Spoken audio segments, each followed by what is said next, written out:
Back to my channel ನೌಕರಿಗಳೆಲ್ಲ ನನ್ನ ಸ್ನೇಹಿತರಿಗೆ ಸೋದರಿಗೆ ನಮಸ್ಕಾರ ಗೆಳೆಯರೆ. ಇವತ್ತು ನಾವು continuation of the GTTC classes ಅನ್ನು ಮಾಡ್ತಾ ಇದ್ದೀವಿ. ಇದು ಟೆಕ್ನಿಕಲ್ ಪೇಪರ್ ಸಂಬಂಧಪಟ್ಟಿರುತ್ತೆ.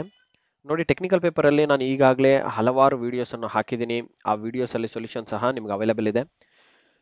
ಓಕೆ, ಸೊ ಅದ್ರ ಕಂಟಿನ್ಯೂಷನ್ ಆಗಿ ಈ ವಿಡಿಯೋನ ಸಹ ನಾನು ಮಾಡ್ತಾ ಇದ್ದೀನಿ. ಸೊ ಎಲ್ಲರಿಗೂ, ನಮ್ಮ ಗೆಳೆಯರಿಗೆ ಎಲ್ಲರಿಗೂ ಯೂಸ್ ಆಗಲಿ, ಎಲ್ಲ ಆಸ್ಪಿರೆಂಟ್ಸ್ಗೆ ಬೆನಿಫಿಟ್ ಆಗಲಿ ಅಂತ ಹೇಳ್ಬಿಟ್ಟು ನಾವು ಕೋರ್ಸು ಸಹ ಅವೈಲೇಬಲ್ ಮಾಡಿದ್ದೀವಿ. ಫುಲ್ ಫೆಡ್ಜ್ ಕೋರ್ಸ್ ಅವೈಲೇಬಲ್ ಇದೆ ಫಾರ್ ಮೆಕಾಟ್ರಾನಿಕ್ಸ್, ECE ಮತ್ತು ಹಾಗೂ ಟ್ರಿಪಲ್ ಎ ಅವರಿಗೆ. ಓಕೆ, ಸೊ ಈ ಕೋರ್ಸು ಈ 3 ಬ್ರಾಂಚ್ಗೆ ಇರೋದ್ರಿಂದ ಡಿಪ್ಲೊಮಾ ಆಗಿರ್ಬೋದು, ಮಾಸ್ಟರ್ಸ್ ಆಗಿರ್ಬೋದು, ಲೈಕ್ ಲೆಕ್ಚರರ್ ಪೊಸಿಷನ್ ಆಗಿರ್ಬೋದು, ಟೆಕ್ನಿಷಿಯನ್ಗೆ ಆಗಿರ್ಬೋದು, ಯಾರ್ಯಾರು ಹಾಕ್ತಾ ಇದ್ದೀರಾ, ಕೋರ್ಸಿನ ಮಾಹಿತಿ ಬೇಕಿದ್ರೆ ನೀವು ಈ ನಂಬರ್ ಕರೆ ಮಾಡಿ 8073568849 ಈ ನಂಬರ್ ಕರೆ ಮಾಡಿ. As per the syllabus ready ಮಾಡಿರೋ ಕೋರ್ಸು ನಿಮಗೆ ಸಿಗುತ್ತೆ. ಓಕೆ ಗೈಸ್, ಸೊ ಈಗ ನಾವು ಇವತ್ತಿನ ಕ್ಲಾಸಸ್ನ ಸ್ಟಾರ್ಟ್ ಮಾಡೋ ಮುನ್ನ ಏನಂತಂದ್ರೆ, ನಾನು ಹೇಳೋದು ಇದೇ ತರ ನಾನು ತುಂಬಾ ವಿಡಿಯೋಸ್ ಮಾಡಿ ಹಾಕಿದ್ದೀನಿ, ಇದೇ ಪ್ಲೇ ಲಿಸ್ಟ್ ಅಲ್ಲಿ ಇದೆ. ಆ ವಿಡಿಯೋಸ್ ಎಲ್ಲ ವಾಚ್ ಮಾಡ್ಕೊಂಡೆ ಇದನ್ನ ಕಂಟಿನ್ಯೂಷನ್ ಆಗಿ ನೋಡಿ, ಸೊ ದಟ್ ನಿಮ್ಗೆ ಒಂದು ಗ್ರಿಪ್ ಇರುತ್ತೆ ಹಾಗೂ ಕಂಟಿನ್ಯೂಷನ್ ಅಲ್ಲಿ ಟಚ್ ಇರುತ್ತೆ. Okay, so let us continue guys without wasting the time. ನೋಡಿ, ದ ವೆರಿ ಫಸ್ಟ್ ಕ್ವಶನ್ ಏನ್ ಕೇಳಿದಾರೆ ಅಂತಂದ್ರೆ,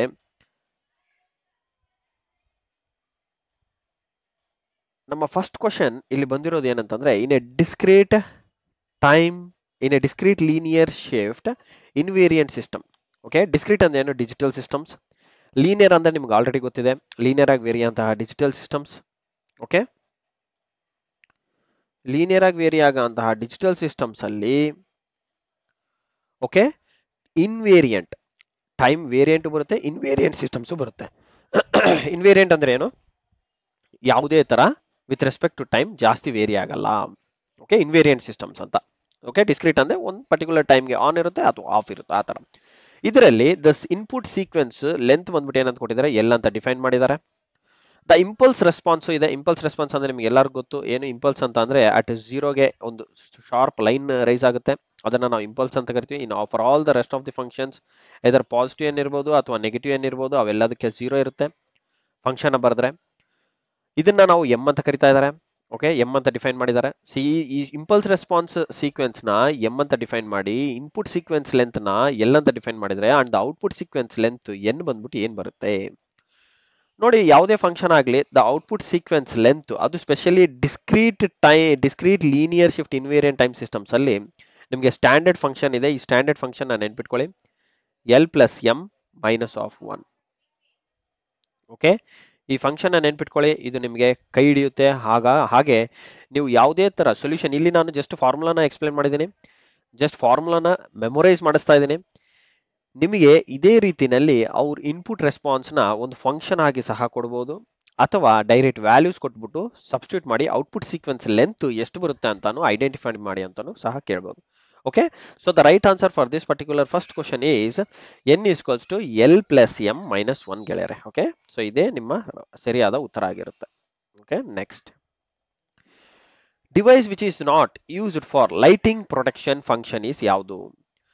ಅಂದ್ರೆ ಲೈಟಿಂಗ್ ಪ್ರೊಟೆಕ್ಷನ್, ಫಸ್ಟ್ ಲೈಟಿಂಗ್ ಅದೇ ಏನಂತ ತಿಳ್ಕೊಬೇಕು ನೀವು. ಲೈಟಿಂಗ್ ಅಂತ ಏನು?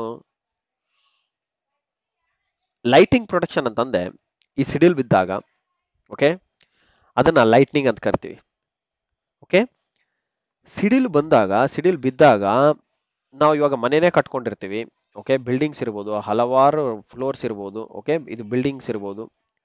ಓಕೆ, ಇದ್ರ ಮೇಲೆ ಇಲ್ಲಿ ಏನೋ ಒಂದು ಐರನ್ ರಾಡ್ ಇರೋದು, ಯಾಕಂದ್ರೆ ಬಿಲ್ಡಿಂಗ್ ಅಂತ ಆದ್ಮೇಲೆ ಎಲ್ಲ ಸ್ಟೀಲ್ ಇಂದ ಮಾಡಿರ್ತಾರೆ, ಐರನ್ ಇಂದ ಮಾಡಿರ್ತಾರಲ್ಲ. ಸೊ ಆ ಸಿಡಿಲ್ ಎಲ್ಲಿ ಹೈಯೆಸ್ಟ್ ಪಾಯಿಂಟ್ಸ್ ಇರುತ್ತೆ ಅಲ್ಲಿ ಹೊಡೆಯುತ್ತೆ ಗೆಳೆಯರೆ. ಈ ಲೈಟಿಂಗ್ ಪ್ರೊಟೆಕ್ಷನ್ ಯಾವುದು ನಮ್ಗೆ ಯೂಸ್ ಆಗಲ್ಲ ಅಂತ ಕೇಳ್ತಿದ್ದಾರೆ. ಓಕೆ, ಯಾವುದು ನಮ್ಗೆ ಯೂಸ್ ಆಗಲ್ಲ? ಈಗ ಫಸ್ಟ್ ಆಫ್ ಆಲ್ ನೀವು ಟ್ರಾನ್ಸ್ಬಾರ್ಬ್ಸ್ ಇದನ್ನ ಟ್ರಾನ್ಸಾರ್ಬ್ಸ್ ಅಂತ ಕರೀತಾರೆ. ಟ್ರಾನ್ಸಾರ್ಬ್ಸ್ ಅಂತ ಅಂದ್ರೆ ಏನು? ಒಂದು ಟ್ರಾನ್ಸಿಯೆಂಟ್ಸ್ ನ ಅಬ್ಸರ್ವ್ ಮಾಡೋ ಅಂತಹ ಒಂದು device, transients. Okay, very sharp transients. ಇದು ನಮ್ಮ ಸಿಡಿಲಲ್ಲಿ ಮಾತ್ರನೇ ನೋಡಕ್ಕಾಗುತ್ತೆ. ಲೈಟಿಂಗ್ ಪ್ರೊಟೆಕ್ಷನ್ ಅಂತಂದ್ರೆ, ಲೈಟ್ನಿಂಗ್ ಆದಾಗ ನಾವು ಅದನ್ನ ಪ್ರೊಟೆಕ್ಟ್ ಮಾಡಬೇಕು. ಸೊ ಯೂಶುವಲಿ ನಮ್ಮ ಸಬ್ಸ್ಟೇಷನ್ಸ್ ಅಲ್ಲೆಲ್ಲ ಲೈಟ್ನಿಂಗ್ ಅರೆಸ್ಟರ್ ಎಲ್ಲೇ ಅಂತ ಹೇಳ್ಬಿಟ್ಟು ಯೂಸ್ ಮಾಡ್ತಾರೆ. ಓಕೆ, ಥೈರೈಡ್ ಟೈಪ್ ಇರುತ್ತೆ, ಅದು ಥೈರೈಡ್ ಟೈಪ್ ಜಾಸ್ತಿ ಯೂಸ್ ಮಾಡ್ತಾರೆ. ಅದು ಡೈರೆಕ್ಟ್ ಆಗಿ ಗ್ರೌಂಡ್ ಕನೆಕ್ಟ್ ಮಾಡಿರ್ತಾರೆ ಗೆಳೆಯರೆ. ಓಕೆ, ಇದ್ರ ಮೇಲೆ ಸಿಡಿಲ್ ಬಂತಂತಂದ್ರೆ ಎಲ್ಲೇ ಬಂದ್ರೆ ಕೂಡ ಸಬ್ಸ್ಟೇಷನ್ ಅಲ್ಲಿ ಫಸ್ಟ್ ಲೈಟ್ನಿಂಗ್ ಅರೆಸ್ಟರ್ ಹೊಡೆಯುತ್ತೆ, ಅದೇ ಹೈಯೆಸ್ಟ್ ಪಾಯಿಂಟ್ ಅಲ್ಲಿ ಇರುತ್ತೆ. ಸೊ ಅದರಿಂದ ಡೈರೆಕ್ಟ್ ಆಗಿ ಗ್ರೌಂಡ್ ಹೋಗ್ಬಿಡುತ್ತೆ. ಸೊ ಆದ್ರಿಂದ ನಾವು ಸಬ್ಸ್ಟೇಷನ್ ನ ಸೇವ್ ಮಾಡ್ತೀವಿ. ಅದೇ ತರ ಪ್ರತಿಯೊಂದು ಮನೆಗಾಗಿರ್ಬೋದು, ಒಂದು ಇಂಡಸ್ಟ್ರಿಗಾಗಿರ್ಬೋದು, ಒಂದು ಮಷಿನ್ಗಾಗಿರ್ಬೋದು, ಎಲ್ಲದಕ್ಕೂ ಒಂದು ಲೈಟ್ನಿಂಗ್ ಅರೆಸ್ಟರ್ ಅಂತ ಹೇಳ್ಬಿಟ್ಟು, ಲೈಟ್ನಿಂಗ್ ಪ್ರೊಟೆಕ್ಷನ್ ಅಂತ ಹೇಳ್ಬಿಟ್ಟು ನಾವು ಸಿಸ್ಟಮ್ ನ ಬಿಲ್ಡ್ ಮಾಡಿರ್ತೀವಿ. ಇದರಲ್ಲಿ ಈ ಟ್ರಾನ್ಸಾರ್ಬ್ಸ್ ಅನ್ನೋದು ಒಂದು ಟ್ರಾನ್ಸಿಯೆಂಟ್ಸ್ ನ ಅಬ್ಸಾರ್ಬ್ ಮಾಡೋದು. ಸೊ ಇದನ್ನು ಸಹ one of the lightning protection ಅಲ್ಲೇ ಬರುತ್ತೆ. MOV ಅಂತಂದ್ರೆ ಮೆಟಲ್ ಆಕ್ಸೈಡ್ ವೇರಿಸ್ಟರ್ ಅಂತ ಕರಿತೀವಿ. ಏನು ಮೆಟಲ್ ಆಕ್ಸೈಡ್ ವೇರಿಸ್ಟರ್ ಅಂತ ಕರಿತೀವಿ. ಇದೊಂದು ಸ್ಟಾರ್ ಫ್ಯಾಷನ್ ಅಲ್ಲಿ ಕನೆಕ್ಟ್ ಮಾಡಿರ್ತಾರೆ. ಇದೊಂದು ಒನ್ ಆಫ್ ದಿ ಡಯೋಡ್ ತರ, ಓಕೆ, ಅಥವಾ ವೇರಿಸ್ಟರ್ ಅಂತಂದ್ರೆ ಕೆಪಾಸಿಟರ್ ತರ ವೇರಿ ಆಗುತ್ತೆ. Okay, not like A capacitor, like metal oxide ಇರುತ್ತೆ ಪ್ಲಸ್ ವೇರಿಯಬಲ್ ರೆಸಿಸ್ಟರ್ ತರ ಆಕ್ಟ್ ಆಗುತ್ತೆ. ಓಕೆ, ಒಂದು ಮೆಟಲ್ ಆಕ್ಸೈಡ್ ವ್ಯಾರಿಸ್ಟರ್ ಅಂತ ಏನ್ ಕರಿತೀವಲ್ವಾ, ಇದನ್ನ ನಾವು ಒಂದು ಓವರ್ ವೋಲ್ಟೇಜ್ ಪ್ರೊಟೆಕ್ಷನ್ ಅಂತ ಯೂಸ್ ಮಾಡ್ತಾರೆ ತುಂಬಾ ಕಡೆ ಒಂದು ಓವರ್ ವೋಲ್ಟೇಜ್ ಪ್ರೊಟೆಕ್ಷನ್ ಅಲ್ಲಿ ಈ ತರ ವ್ಯಾರ್ ಅಂತ ಹೇಳ್ಬಿಟ್ಟು ನಿಮ್ಗೊಂದು ಬ್ರಿಡ್ಜ್ ತರ ಬಿಲ್ಡ್ ಮಾಡ್ಬಿಟ್ಟು ಯಾವುದೇ ಒಂದು ಓವರ್ ಕರೆಂಟ್ ಓವರ್ ವೋಲ್ಟೇಜ್ ಬಂತು ಅಂತಂದ್ರೆ ಅದನ್ನ ಏನ್ ಮಾಡುತ್ತೆ, ಪ್ರೊಟೆಕ್ಷನ್ ಮಾಡುತ್ತೆ. ಇದು ಥೌಸಂಡ್ಸ್ ಆಫ್ KVs ಒಳಗಿರುತ್ತೆ ಗೆಳೆಯರೆ. ಲೈಟ್ನಿಂಗ್ ಅಂತಂದ್ರೆ ವೋಲ್ಟೇಜ್ ಹೈಯೆಸ್ಟ್ ಇರುತ್ತೆ. ಆ ಹೈಯೆಸ್ಟ್ ವೋಲ್ಟೇಜ್ ನ ಶಾರ್ಟ್ ಸರ್ಕ್ಯೂಟ್ ಮಾಡೋಕ್ಕೂ ನಾವು ಮೆಟಲ್ ಆಕ್ಸೈಡ್ ವೇರಿಸ್ಟರ್ಸ್ ನ ಯೂಸ್ ಮಾಡ್ತೀವಿ. ಅಂಡ್ ಗ್ಯಾಸ್ ಡಿಸ್ಚಾರ್ಜ್ ಟ್ಯೂಬ್ಸ್ ಸಹ ಅದೇ ತರನೇ ಕೆಲಸ ಮಾಡುತ್ತೆ, same like A lightning protection. But ferrite beads ಅಂತಿದೆ ಅಲ್ಲ, ಈ ಫೆರೈಟ್ ಬೀಡ್ಸ್ ಅನ್ನೋದು ಇದು ಒಂದು ಮ್ಯಾಗ್ನೆಟಿಕ್ ಮೆಟೀರಿಯಲ್ ಆಗಿರುತ್ತೆ. ಓಕೆ, ಈ ಮೆಟೀರಿಯಲ್ಸ್ ಮಾತ್ರ ನಾವು ಲೈಟಿಂಗ್ ಪ್ರೊಟೆಕ್ಷನ್ ಯೂಸ್ ಮಾಡಲ್ಲ. ಸೊ ಸರಿಯಾದ ಉತ್ತರ ಬಂದ್ಬಿಟ್ಟು for lightning protection which of the device we won't use ಅಂತಂದ್ರೆ ದಟ್ ಈಸ್ ಫೆರೈಟ್ ಬೀಡ್ಸ್ ಅಲ್ಲ, beads. Which of the below is not A light source material in fibre optics. Fibre optics ಅಂತಂದ್ರೆ ನಿಮ್ಗೆ ಗೊತ್ತಿದೆ, ಒಂದೇನು light emitter ಇರುತ್ತೆ, ಇನ್ನೊಂದು ಅಂದ್ರೆ light emitter or light source ಇರುತ್ತೆ, ಇನ್ನೊಂದು ಡಿಟೆಕ್ಟರ್ ಇರುತ್ತೆ ಗೆಳೆಯರೆ. Okay, another will be of a detector. Okay, another will be of a detector ಅಥವಾ ಫೋಟೋ ಡಯೋಡ್ ಅಂತ ಅನ್ಕೊಳ್ಳಿ. ಫೋಟೋ ಡಯೋಡ್ ಫೋಟೋ ಟ್ರಾನ್ಸಿಸ್ಟರ್ ಏನೋ ಒಂದಿರುತ್ತೆ. ಇಲ್ಲಿಂದ ಲೈಟ್ ಎಮಿಟ್ ಆಗುತ್ತೆ, ಇಲ್ಲಿ ಫೈಬರ್ ಆಪ್ಟಿಕ್ ಕೇಬಲ್ ಇಟ್ಟಿರ್ತೀವಿ, ಆ ಕೇಬಲ್ ಇಂದ ಡೈರೆಕ್ಟ್ ಆಗಿ ಟ್ರಾನ್ಸ್ಮಿಷನ್ ಆಗಿ ಡಿಟೆಕ್ಟ್ ಅಂತ ಬರುತ್ತೆ. ಇಲ್ಲಿ ನಾವು ಏನೇ ಸಿಗ್ನಲ್ ಕಳಿಸ್ತೀವಿ ಆ ಸಿಗ್ನಲ್ ನ ಇಲ್ಲಿ ಟ್ರಾನ್ಸ್ಮಿಟ್ ಆಗಿ ಸಮ್ ಥೌಸಂಡ್ಸ್ ಆಫ್ ಕಿಲೋಮೀಟರ್ಸ್ ವರೆಗೆ ಯೂಸ್ ಮಾಡ್ತೀವಿ ನಾವು. ಈ ತರ ಯೂಸ್ ಮಾಡೋದ್ರಲ್ಲಿ ಲೈಟ್ ಸೋರ್ಸ್ ಯಾವ್ದು ಮೆಟೀರಿಯಲ್ ನಾವು ಯೂಸ್ ಮಾಡಲ್ಲ. ಇದು ನೋಡಿ ND-YAG ಅಂತಂದ್ರೆ ಏನು, ಇದನ್ನು ಸಹ one of the laser source ಅಂತ ಕರಿತೀವಿ. ಇದನ್ನ ನಿಮಗೆ ಎಕ್ಸಾಮ್ಸ್ ಅಲ್ಲಿ ಕೇಳಬಹುದು, ಏನಿದೆ ಫುಲ್ ಫಾರ್ಮ್. ಇದು ನಿಯೋಡಿಮಿಯಂ ಅಂತ ಕರೀತಾರೆ, ಎಟ್ರಿಯಂ, aluminium and ಗ್ಯಾರ್ನೆಟ್.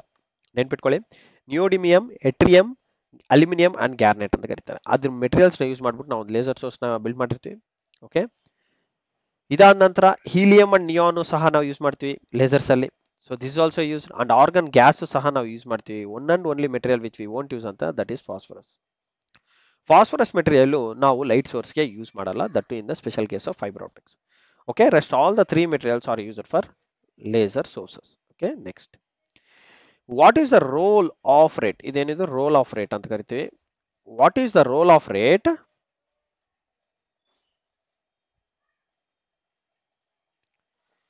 What is the role of rate of voltage gain versus frequency? Okay,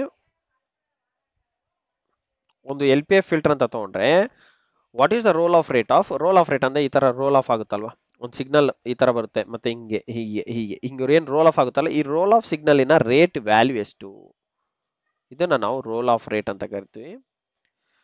ಅದು ಯಾವ್ದ್ರಲ್ಲಿ ಕೇಳಿದಾನೆ, ಒಂದು voltage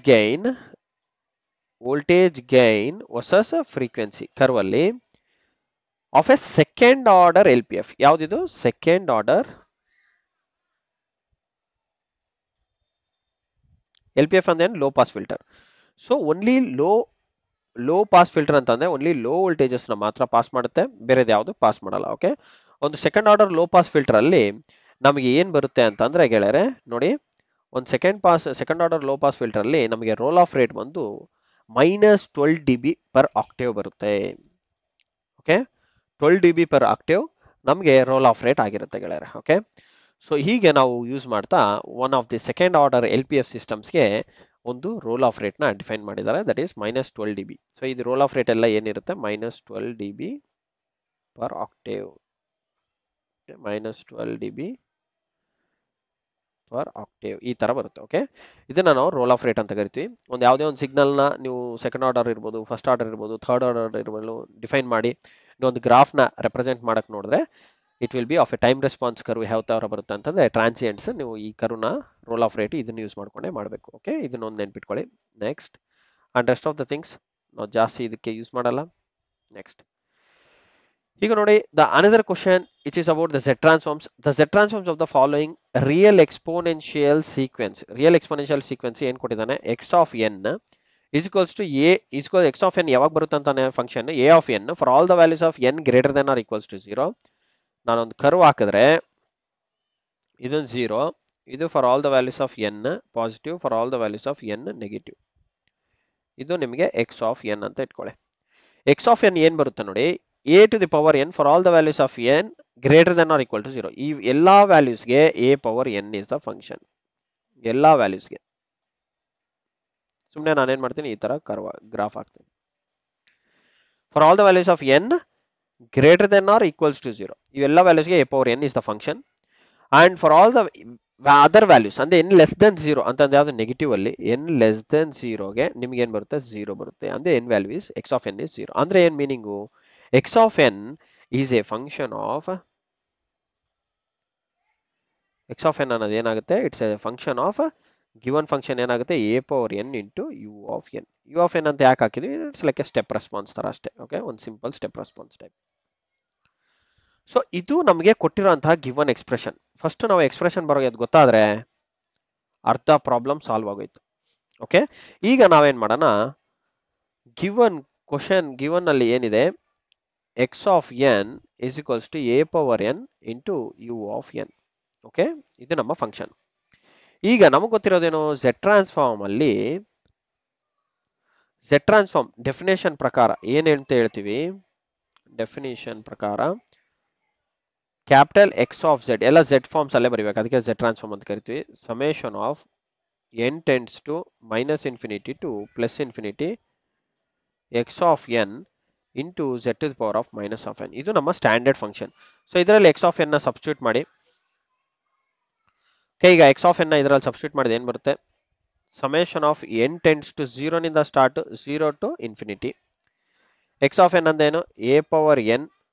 okay, a power n into u of n. U of n ಅಂದ್ರೆ it's just a step response function. So ಹಾಗಾಗಿ ಅದನ್ನು ಬಿಟ್ಟಾಕಿ into z to the power of minus of N.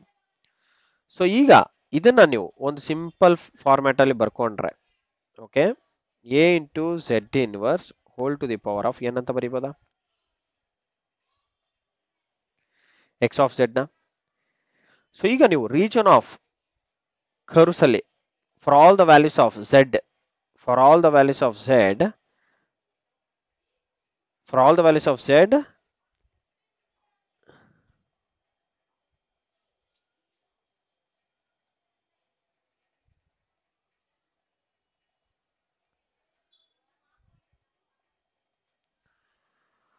ಅವನೇನಂತ ಹೇಳಿದಾನೆ question ಅಲ್ಲಿ ನೋಡಿ, is given and a is greater than 0 is given by ಎಷ್ಟು, a is greater than 0 for all the values of a value greater than 0 ಎಷ್ಟು. ನಾವು first less than 0ಗೂ ನೋಡೋಣ and greater than 0ಗೂ. ನಿಮ್ಗೆ ಒಂದೇ function ಬರುತ್ತೆ ಗೆಳೆಯರಲ್ಲಿ, greater than 0 ಇರ್ಬೋದು, less than 0 ಇರ್ಬೋದು. ಈ ತರ ಫಂಕ್ಷನ್ ಇದ್ದಾಗ ನಿಮಗೆ Z ಟ್ರಾನ್ಸ್ಫಾರ್ಮ್ಸ್ ಅಲ್ಲಿ ಕನ್ವರ್ಟ್ ಮಾಡೋದು ಏನ್ ಬರುತ್ತೆ, okay, Z by Z minus A. Okay, and then nothing but 1 divided by 1 minus of A into Z inverse.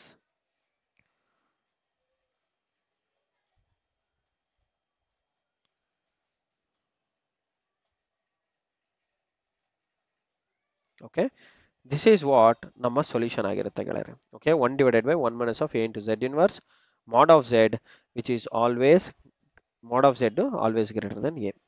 So ಇದನ್ನ ಪ್ರಾಬ್ಲಮ್ ಅಲ್ಲಿ ಇದನ್ನ ನೋಡ್ಕೊಳ್ಳಿ. ನಮ್ಮ ಕ್ವಶನರಿನಲ್ಲಿ ಫಸ್ಟ್ ಇದು ಲೆಸ್ ಗ್ರೇಟರ್ ದೆನ್ 1 ಇದು ಬರಲ್ಲ, for all the values of Z ಬರಲ್ಲ. ಇದು 1 divided by 1 minus of A into Z to the power of minus of n for all the values of Z less than A, ಅದನ್ನು ಅಲ್ಲ, for all the values of Z greater than A. So this is what ನಮ್ಮ solution ಆಗಿರುತ್ತೆ ಗೆಳೆಯರೆ. Okay, so ಈ ತರ just ಇಷ್ಟು ಬಿಡಿಸ್ಕೊಂಡ್ರೆ ಸಾಕು, ನಿಮಗೆ ಸಮೇಶನ್ Z ಟ್ರಾನ್ಸ್ಫಾರ್ಮ್ಸ್ ಅಲ್ಲಿ ಬರೆಯೋದು ಈಸಿ ಆಗೋಗುತ್ತೆ. ಸೊ ಈ ತರ ಇತ್ತು ಅಂತಂದ್ರೆ ನೀವು ಫಂಕ್ಷನ್ ಗೊತ್ತಿದೆ ಅಲ್ಲ, ಟ್ರಾನ್ಸ್ಫಾರ್ಮೇಶನ್ ಅಲ್ಲಿ ಹೇಗೆ ಬರೀತೀರಂತ, Z by Z minus A ಅಂತ ಬರೀಬೇಕು. ಸೊ ಅದೇ ತರ ಇಲ್ಲಿ ನೀವು ಸಬ್ಸ್ಟಿಟ್ಯೂಟ್ ಮಾಡ್ಕೊಂಡು 1 divided by 1 minus of A into Z inverse ಅಂತ ಬರುತ್ತೆ. Okay, so this is what the problems guys for today's ಸೆಷನ್ಗೆ. ಸೊ ಇನ್ನೂ ಹಲವಾರು ಪ್ರಾಬ್ಲಮ್ಸ್ನ ನಾನು ನಿಮ್ಮ ಮುಂದೆ ತೊಗೊಂಬರ್ತೀನಿ. ಆ್ಯಂಡ್ ಯಾರ್ಯಾರಿಗೆ ಕೋರ್ಸ್ ಬೇಕಾಗಿದೆ, ಓಕೆ, ಯಾರ್ಯಾರಿಗೆ ಕೋರ್ಸ್ ಬೇಕಾಗಿದೆ ಆಸ್ ಪರ್ ದ